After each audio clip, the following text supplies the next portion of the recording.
The crowds are dispersing here. It is the end of day 2 at E3, and they're wandering zombified out into the streets of LA. We wish them the best of luck. We're here, Lucy, Bengt, joining me to discuss the highlight reel of their days. I know my feet are killing me, but I still have a huge smile on my face. Honest, like that. Bengt, let's start with you, sir. What have you seen today that has made your world come true? Well, I've actually seen a lot of great things today, and when you don't pick out a game like Dishonored for your favorite thing of the day, I guess then it's been a great day. So, well, I got to sneak into the back door at Nintendo and play all the first-party titles. A lot of focus on the Nintendo Land mini games.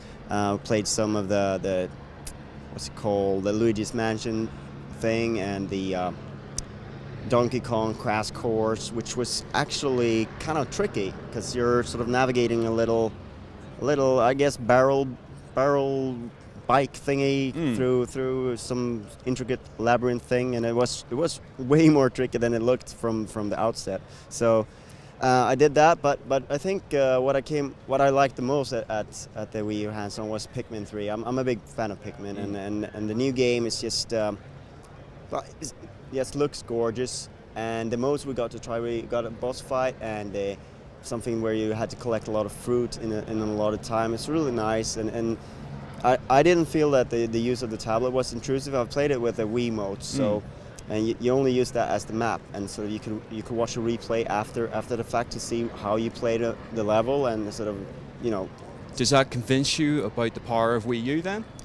Well, I mean, you know, I played with the Wii U last year as well, and I think the controller as such is comfortable enough. I think, maybe it's not the kind of controller that I would like to play, your traditional games, because it is a little bit sort of cumbersome to play with that. But as long as the ideas are good enough, I think that was what I came away with. If the game is unique enough and the idea is good enough, then it's worth it, So. Okay, Lucy. You picked something different as your highlights, but you've got a huge smile on your face about it as well. I'll leave it to you. I had a look at SimCity today, sat in on a developer session. The multiplayer is looking really good. It's really clever. I mean, is it the Glassbox engine they've got for it? It's all new. It's so impressive. And they have layers you can look at. So you look at, your crime layer, and there are crime hotspots, everything. Everywhere glows red. If you've got a lot of crime, there's tourism, there's power. But the thing that really got me is the multiplayer aspect of it. You can link up your cities with your friends, and you can see how many of your civilians are kind of going into their city, coming back. There was one where there was all the workers were in one city, but they commuted into their friend's city every day and then come back. Criminals from one city could go into the other, rob a bank, and then come back. It was brilliant. And it looked so quirky, and just.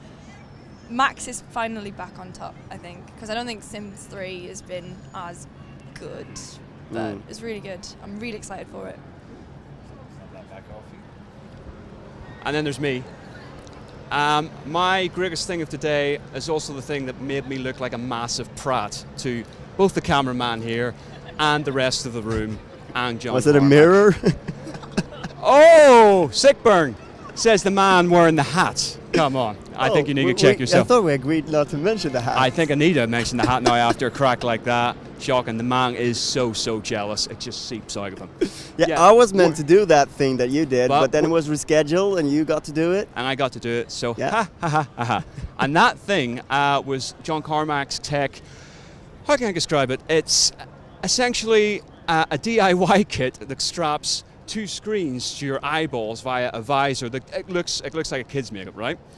It was playing Doom 3, and effectively it just immerses you in the world. So I'm standing there in the middle of a meeting room, John Carmack looking at me like, my head's just come off. This big visor strapped to my head, control pad there, and you're wandering around a little demo version of Doom 3, and I have to say, stunning and amazed, and just, it really did feel like I was in there playing, and I would love to see this as being the future of first-person shooters. Carmack said that the cost is going to be far too much for the average consumer, but he's just sitting tinkering on the tech, and that was the lovely thing. This guy's got such a passion for PC tech, and he was just talking about the extra stuff he's adding to it, like the head tracking, and there's parts where I was getting fireballs thrown at me, and I was instinctively moving left and right, and he was saying, look, it's not inbuilt there, but that's what we're going to do. We're going to build that in. We're seeing what players are reacting to and how they're moving, and what technology we can just basically build into this thing to make it a more immersive experience. You can see that interview, that presentation, and myself looking like a prat on GRTV over the next couple of days, along with all the interviews that we've had today, along with all the hands-on impressions from the titles at E3. That was day 2. I think we need an outro with an image of Gillen doing this right now. Cut to me.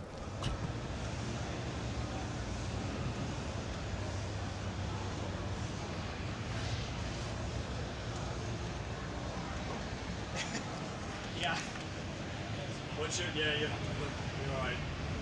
It's very close to the PC.